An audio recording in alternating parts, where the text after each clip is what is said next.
Hello everybody, this is Simeonski. Welcome to another Rec Room tutorial. In this one, I'm gonna explain to you one of the mechanics that I used in my games and also show you how you can build this mechanic into your game step by step.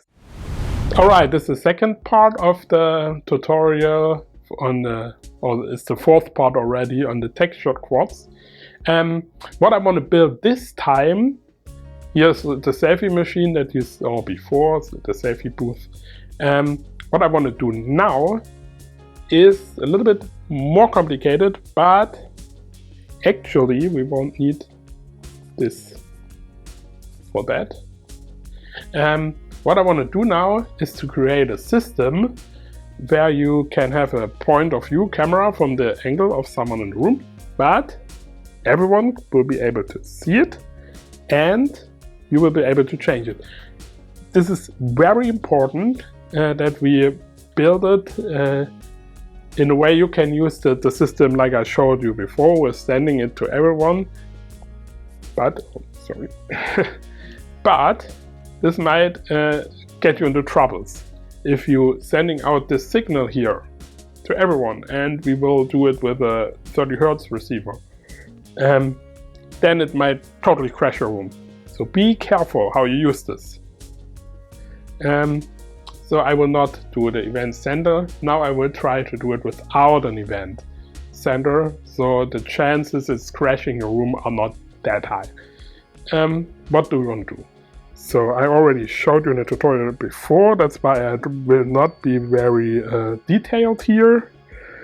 We will use an event anyways, and the event receiver will this time not be the button and not be this. We will keep this ones. The event receiver will be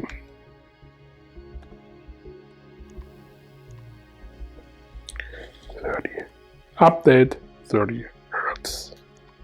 Here we go.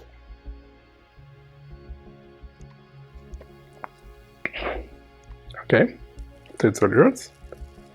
Camera. Okay, now it's not working because it's not connected yet. And I will do this first just for me, and then I will show you how you can change it. Let's do that. We will do a get head, I think it's called get head.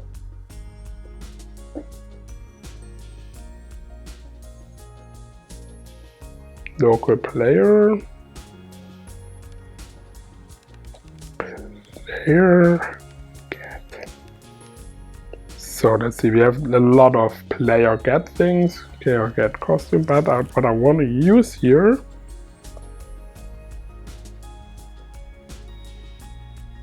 player get is local, player get standing, player get profile image, player get radio channel. Oh, player get radio channel. Okay. Room level. Steering direction.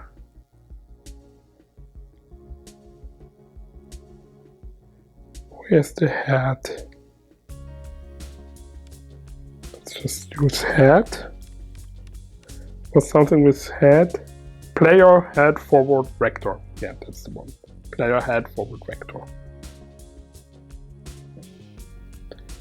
We had position. Now we want to have the forward vector because we also want to show where we are looking at. So this would be the one, player head forward vector. Basically, this is our vector we will connect instead of the one we did before. Oh, maybe we don't need to get the.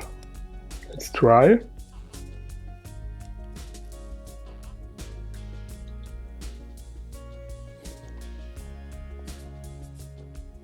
Okay, forward vector, then we need the camera rotation.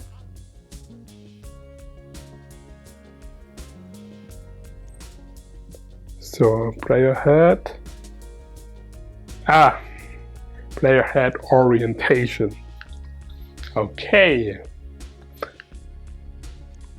delete this. So we need the player head orientation, which will be the camera rotation. Let's see if we can, and then we need the player head position as well. So we need 2 chips here. This will be our position, and this will be the camera position. Orientation will be the camera rotation.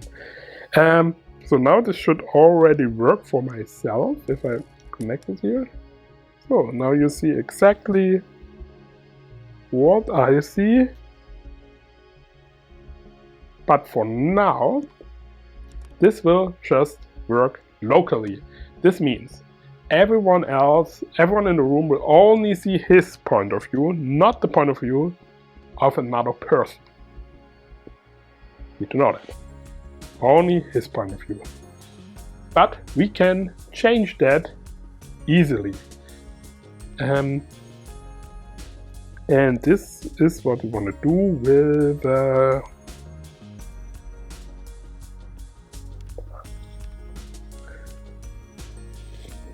variable. So what kind of variables do we have? Lots of lists, but let's see, we have a player variable. We will use that one as well. Okay. So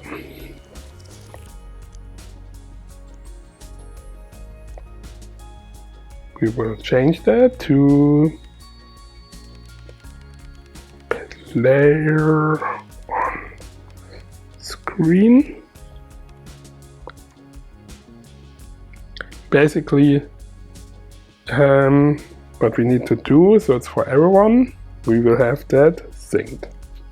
So that's already everything we have. So now it's local. That means it's me.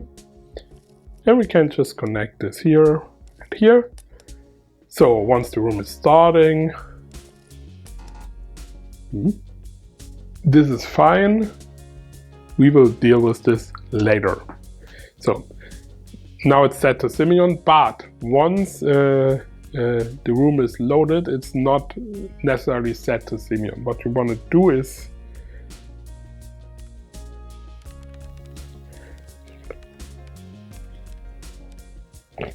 just no, not loaded, event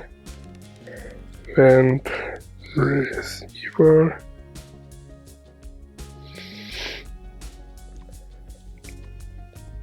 You will want to set it once in the beginning, and this is fine. It can be the room loaded, someone will be inside, doesn't matter, and just set it to the local player, so it's showing up basically the point of view of the first person that will enter the room. So it's set to local player now here. You can see it, local player, and then it sends out an information.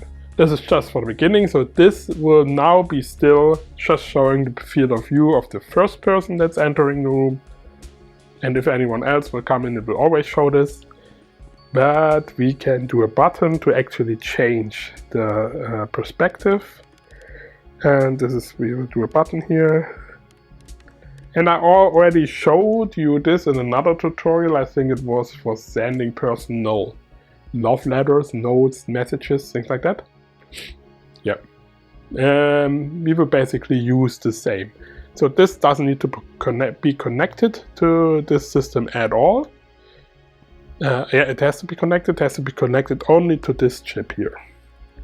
So that's why I'm taking this chip now, copying it, and we will need this later. For this system needs to be the same one, needs to be synced.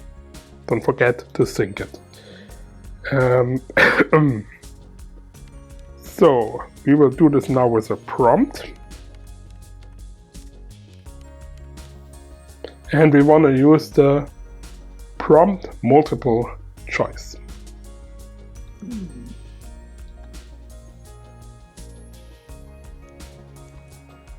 Okay, we have the prompt multiple choice here. Then we want to have the list.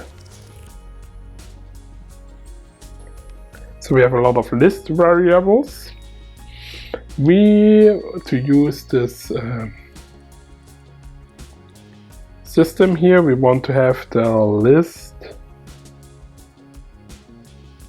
float int the string is the one, because we can only connect string to this, and this will be called list of players. So this doesn't need to be synced or anything, it's fine. This will prompt the local player. I will not set a text now, but the text would be who do you want to show in the screen. And then we have the list of players that should be connected to choice answers. And where do we get the answers from? We will have to do another one, get all players. And as you see now, you will see now, we can connect this here. We cannot connect this here. Why can't we connect this? Because this is a player list and this is a string list, so we need to convert this list.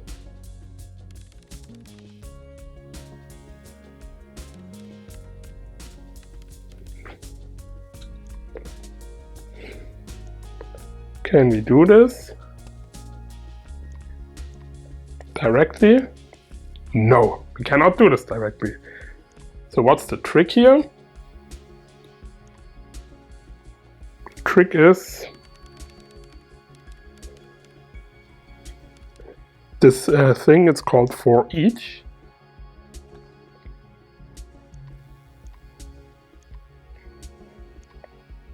Remember just this circulating thing?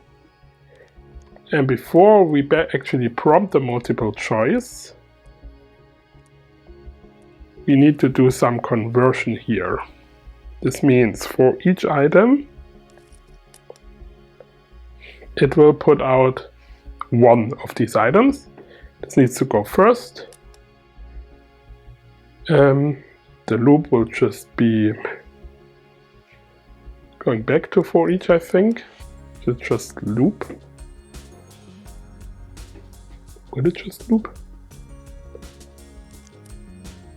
Now done, it's doing nothing, and it will loop until it has all the players here. And then we can now use a list add. It's called list add, okay. Which, so this is, I did something wrong here as well now. We want to empty the list in the beginning. How do we do this? We just connect this first, so it empties the list. And connect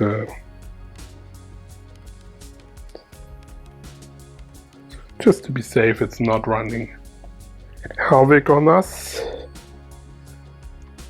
Have an empty list here. So first thing it's doing is emptying the list. After the list is emptied, it does the for each thing.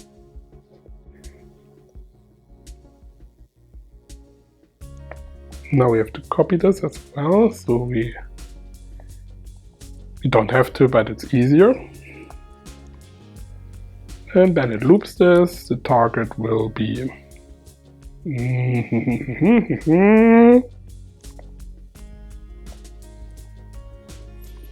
don't forget to string, it has to be a string. Let's see if this works now, if we have to do phrase string or something like that. Okay, this is the list.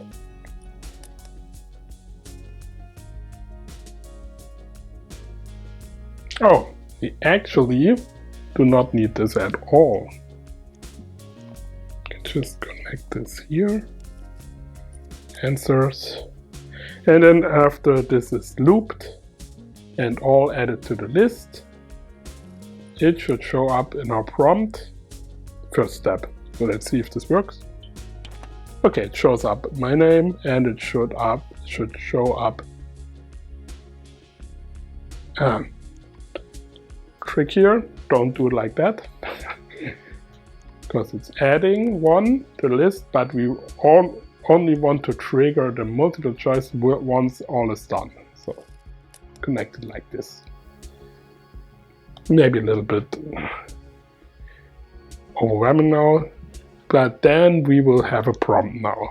And then we can choose the prompt and nothing is happening. Why? Because we will have to work with the response here now. Basically what we want to do is now just get player from, and I think it's get player by, I think it's get player by display name, because you saw the display name here, and the response should be, yeah, use the get player by display name and then set the player to this, and then after prompt complete, just change the value of this screen thing.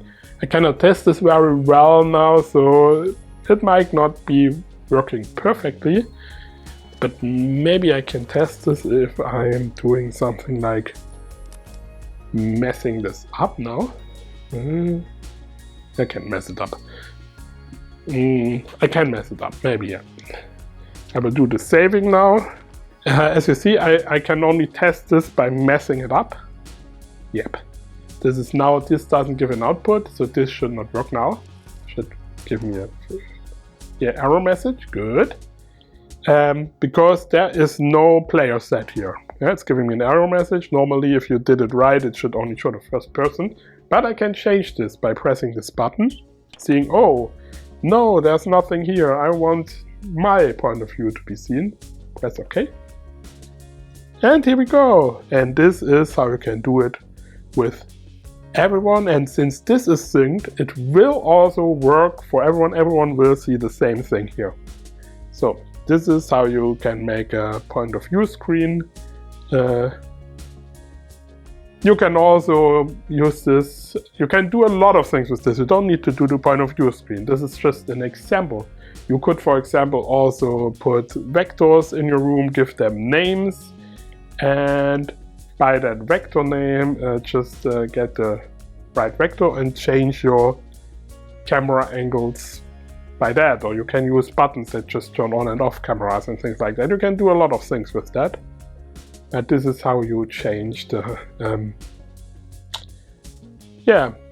change the point of view screen by using this button. You can also automate it, but I would suggest you go through the other tutorials and think for yourself a little bit, test a little bit what you can do. Once you get a handle of it, how this works, and combine different tutorials, then you will be able to come up with something on your own. Thanks for watching. Thank you guys for watching. As always, like and subscribe the video if you liked it, or leave a comment. You can also leave comments on what you want to see more on this channel. So see you in the next video. Bye bye.